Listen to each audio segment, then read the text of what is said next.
Hi friends, welcome to my channel. இன்றைக்கி நம்ம சேனலில் ஒரு சூப்பரான ஒரு வத்த குழம்பு தானே செய்ய போகிறோம். வத்த குழம்பு ரொம்ப உடம்புக்கு நல்லதுங்க. அதில் நம்ம போடுற வத்தல்லேருந்து நம்ம எந்த வத்தல் வேணாலும் போடலாம். சுண்டை வத்தல், மிளகு தக்காளி வத்தல், இது எல்லாமே உடம்புக்கு ரொம்ப நல்லது. அதுக்கு நம்ம ஒரு மசாலா பேஸ்ட் அரைச்சிக்க போகிறோம். ஒரு மசாலா பேஸ்ட்டுக்கு நம்ம என்னென்ன சேர்த்துக்க போகிறோம்னா, ஒரு கடாயில் எண்ணெய் ஊற்றி எண்ணெய் காஞ்சதும் ஒரு ஸ்பூன் உளுந்தம்பருப்பு, ஒரு ஸ்பூன் கடலைப்பருப்பு, ஜீரகம் கொஞ்சம் சேர்த்துட்டு, அதுக்கப்புறம் நான் ஒரு 20 சின்ன வெங்காயம், அதே மாதிரி 20 பல் பூண்டு, பெரிய பல்லாக இருக்கிறதுனால நான் கட் பண்ணி சேர்த்துருக்கேன். அதையும் போட்டு நம்ம நல்லா வதக்கிடணும்.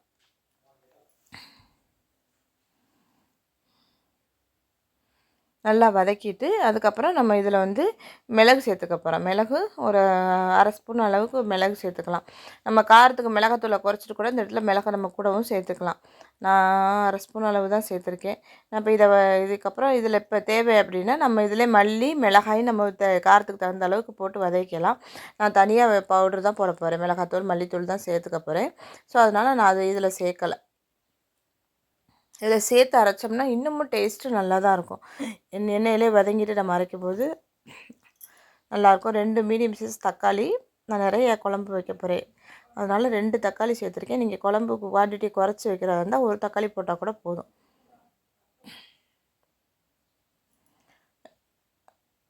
அதுக்கப்புறம் இதில் இது தக்காளி வதங்குறதுக்கு கல்லுப்பு கொஞ்சம் சேர்த்து நம்ம நல்லா வதக்க போகிறோம். வதக்கிட்டு இதில் நமக்கு ஒரு கொத்து கருவேப்பிலையும், ஒரு கொத்தில் 2 கொத்து நல்லா நம்ம தாராளமாகவே போடலாம். கருவேப்பிலை கலர் மாறினா கூட பரவாயில்ல, நமக்கு பச்சை கலர் இருந்தால் கூட நல்லது. ஆனால் கருவேப்பிலை உடம்புக்கு நல்லது தானே. அதனால் நான் இன்றைக்கி ஒரு 2 கொத்து அளவு கருவேப்பிலை சேர்த்துருக்கேன். ஃப்ரெஷ்ஷான கருவேப்பிலையை சேர்த்துட்டு அதை நல்லா ஒரு மிக்ஸ் பண்ணிவிட்டு அப்படியே ஒரு ஆற வச்சுட்டு நம்ம மிக்ஸி ஜாரில் மாற்றிக்க போகிறோம். மிக்ஸி ஜாரில் மாற்றி நம்ம ஆறுனதுக்கப்புறம் அதை ஒரு பேஸ்ட்டாக அரைச்சிக்கணும். போதும் நம்மளுக்கு வதங்கணும். ஏன்னா எல்லாத்தையும் நம்ம அரைக்க தானே போகிறோம். அதனால் வதங்கணுன்ற ஒரு ரொம்ப வதங்கணும் அப்படின்றதெல்லாம் இல்லை. மாற்றி வச்சுட்டு அதே கடாயில் கொஞ்சம் மறுபடியும் நான் இப்போ நல்லெண்ணெய் சேர்த்துக்கிறேன். நல்லெண்ணெய் வத்த குழம்புக்கு கண்டிப்பாக நல்லெண்ணெய் சேர்த்து செஞ்சேனாலே அது அது அதனோட மருத்துவ தன்மையே அப்படியே மாறிடும். ஸோ அதனால் வத்த குழம்புக்கு நல்லெண்ணெய் ஊற்றி நான் கடுகு, வெந்தயம் போட்டிருக்கேன். வெந்தயம் அவ்வளோ குளிர்ச்சிங்க. அதே மாதிரி இந்த மாதிரி வத்த குழம்புலாம் செய்யும்போது வெந்தயம் கம்பல்சரி போட்டுருங்க. அதுக்கப்புறம் ஒரு கொத்து கருவேப்பிலை சேர்த்துட்டு நான் வெங்காயமும் பூண்டும் கட் பண்ணி எடுத்து வச்சுருக்கேன். நம்ம அதையும் அதில் சேர்த்துக்க போகிறோம். அதுக்கு மாதிரி 3 பச்சை மிளகா சேர்த்துருக்கேன். கீரைட்டு தான் சேர்த்துருக்கேன். அதையும் போட்டு எல்லாத்தையும் போட்டு நம்ம நல்லா எண்ணெயிலே நல்லா வதக்கணும். நம்ம எவ்வளோக்கு எவ்வளோ எண்ணெயிலே நல்லா வதங்கிருச்சு அப்படின்னாலே நம்ம எண்ணெயிலே வதங்கும் போதே அது நல்லா வெந்து வந்துடும். ஸோ நம்மளுக்கு அது ரொம்ப ஈஸியாக இருக்கும். அதனால் நல்லா எண்ணெயில் பொறுமையாக வதக்கிட்டோம்னா, இல்லைன்னா பூண்டெல்லாம் வேகாமல் இருந்ததுன்னா நல்லாவே இருக்காது. ஸோ அதனால் கொஞ்சம் பொறுமையாக மீடியம் ஃப்ளேமில் வச்சு நல்லா வதக்கிடுங்க. வதங்கினதுக்கப்புறம் நம்ம இதில் புளி ஊற வச்சு வச்சுருக்கோம் இல்லையா, புளி தக்காளி 2 தக்காளி தான் சேர்த்துருக்கோம். அதுக்கு தகுந்த மாதிரி நம்ம புளி கொஞ்சம் கூடுதலாகவே சேர்த்துக்கணும். நான் ஒரு பெரிய நெல்லிக்காய் சைஸ் அளவு புளி தான் நான் ஊற வச்சு வச்சுருக்கேன். இப்போ அதை நம்ம கரைச்சிட்டு இதில் சேர்த்துக்கணும். அதே மாதிரி நம்ம அந்த பேஸ்ட்டும் நம்ம அது மசாலா வதக்கணும் இல்லையா, அதுவும் ஆற வச்சு வச்சுருக்கேன். இது வதங்குறதுக்கு கொஞ்சம் கல்லுப்பு போட்டாலும் சீக்கிரம் வதங்கிடும். அதனால் கல்லுப்பு அங்கே கொஞ்சம் போட்டிருக்கோம், இங்கே கொஞ்சம் போட்டுக்கணும். அதுக்கப்புறம் நம்ம கடைசியில் குழம்பெல்லாம் எல்லாம் கூட்டி விட்டதுக்கப்புறம் பத்தலை அப்படின்னா நம்ம அப்புறம் ஒரு தடவை செக் பண்ணிட்டு நம்ம சேர்த்துக்கலாம். ஆனால் எல்லா இடத்துலையும் குறைச்சே போட்டுக்கோங்க. கொஞ்சம் மஞ்சத்தூள் சேர்த்து நல்லா மிக்ஸ் பண்ணி விட்டுட்டேன். மிளகாத்தூள் ஒரு 3 ஸ்பூன் அளவுக்கு மிளகாத்தூள் சேர்த்துக்கிறேன். வீட்டு மிளகாத்தூள் தான்.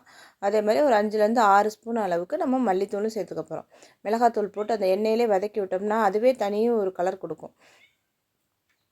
பார்க்குறதுக்கே சூப்பராக இருக்கும். அதனால் மிளகாத்தூள் போட்டு ஒரு வதக்கிட்டு மல்லித்தூளும் சேர்த்துட்டு நல்லா ஒரு மிக்ஸ் பண்ணிவிட்டு நம்ம இந்த இடத்துல புளி கரைச்சி வச்சுருக்கோம். இப்போ அதை புளி தண்ணியை இதில் சேர்த்துக்க போகிறோம். புளி தண்ணியை இப்போ இதில் சேர்த்துட்டு இன்னமும் கரைச்சி நம்மளுக்கு எவ்வளோ தேவையான அளவு தண்ணி தேவையோ அந்த அளவுக்கு தண்ணி சேர்த்து நம்ம நல்லா மிக்ஸ் பண்ணி விட்டுருவோம்.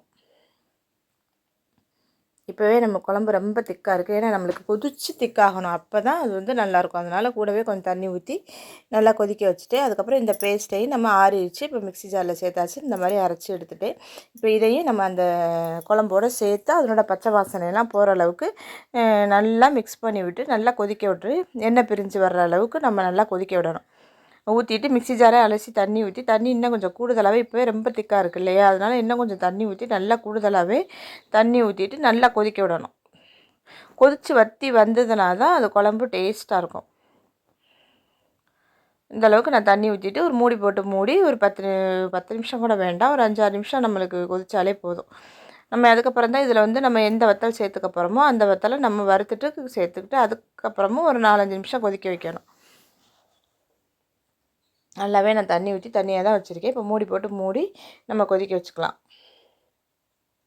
இப்போ நல்லா இந்த மாதிரி கொதித்து இப்போ வற்றி வந்துருச்சு. இப்போ எண்ணெய் பிரிஞ்சு வந்திருக்கு பாருங்கள், உங்களுக்கு பார்த்தாலே தெரியும்.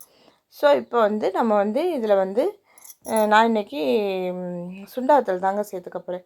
உங்கள்கிட்ட சுண்ட வத்தல் இல்லை அப்படின்னா நீங்கள் மிளகு தக்காளி வத்தல் இந்த மாதிரி எல்லாமே சேர்த்துக்கலாம். நான் கடையில் தான் போய் வாங்கிட்டு வந்தேன். அது உடனே வாங்கிட்டு வந்து உடனே வறுத்து சேர்த்துக்கிறேன். 2 பாக்கெட்டு சின்ன பாக்கெட்டு 2 பாக்கெட் வாங்கிட்டு வந்தேன். ஒரு பாக்கெட்டாக வறுத்துக்க போகிறேன். இந்த அளவுக்கு அடுப்பு மீடியம் ஃப்ளேமில் கரைஞ்சிடாத அளவுக்கு மீடியம் ஃப்ளேமில் வச்சுட்டு வறுத்துட்டு நம்ம இதில் அப்படி சேர்த்துற வேண்டியதுதான். அதே மாதிரி இன்னொரு பாக்கெட்டையும் நம்ம வறுத்துட்டு நம்ம அதையும் சேர்த்துக்க போகிறோம். சேர்த்துட்டு இப்போ இந்த குழம்புல நல்லா மிக்ஸ் பண்ணி விட்டுருவோம். நல்லா மிக்ஸ் பண்ணி விட்டுட்டோம் அப்படின்னாலே அது வந்து அதிலே கொதித்து வந்துடும். அதுக்கப்புறம் ஒரு 5 நிமிஷம் கொதித்தாலே நம்மளுக்கு போதும். 2 நிமிஷத்துக்கு இடையில நம்ம கிளறி விட்டு இறக்கிடலாம். அது 2வது பாக்கெட்டையும் போட்டு அதையும் சேர்த்து நான் அதில் பொரிச்சுக்க போகிறேன். அந்த எண்ணெய் எதுவும் நம்ம அதில் சேர்க்க வேண்டாம். நம்ம ஏற்கனவே எண்ணெய் நிறையா தான் நம்ம சேர்த்துருக்கோம். அதனால் எண்ணெய் எதுவும் நம்ம சேர்க்க வேண்டாம். இந்த வத்தலை மட்டும் நம்ம அதில் சேர்த்துக்கலாம். இதே இடத்துல நம்ம மிளகு தக்காளி வத்தல் போட்டோம்னாலும் செம்மையாக இருக்கும் டேஸ்ட்டு. ஸோ இந்த மாதிரி சேர்த்துட்டு நல்லா மூடி போட்டு மூடி ஒரு 5 நிமிஷம் கொதிக்க வச்சுட்டு நம்ம அடுப்பை ஆஃப் பண்ணிட்டோம்னா சூப்பரான வத்த குழம்பு ரெடியாக இருக்குங்க. இதில் தேவை அப்படின்னா நீங்கள் இப்போ உப்பு புளி காரம் 3 பேலன்ஸ் பண்ணி கொடுக்குறதுக்கு நம்ம எப்போதும் போல் ஒரு 1/2 ஸ்பூன் 1 ஸ்பூன் அளவுக்கு வெல்லம் சேர்த்துக்கலாம்.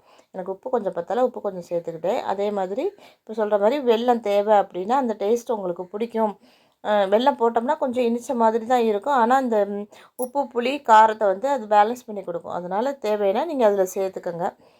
ஒரு சின்ன துண்டு வெல்லம் ஒரு ஸ்பூன் அளவுக்குன்னு வச்சுக்கலாமா, 1 ஸ்பூன் அளவுக்கு எல்லாம் சேர்த்துக்கோங்க போதும். எனக்கு அது இந்த டேஸ்ட்டு எங்களுக்கு பிடிக்காது. அதனால் நான் அப்படி புளிப்பு சுவையோடு இருக்கட்டும்னு நான் இப்படி வச்சுக்க போகிறேன். எவ்வளோதாங்க, சூப்பரான வத்த குழம்பு ரெடி ஆயிடுச்சு. இது சளி இருமல் காய்ச்சல் கூட இது ரொம்ப நல்லதுங்க. இதில் உள்ள சுண்ட வத்தல்லேருந்து சின்ன வெங்காயம், பூண்டு, கருவேப்பிலை, மிளகு இது எல்லாமே உடம்புக்கு ரொம்ப நல்லது தாங்க.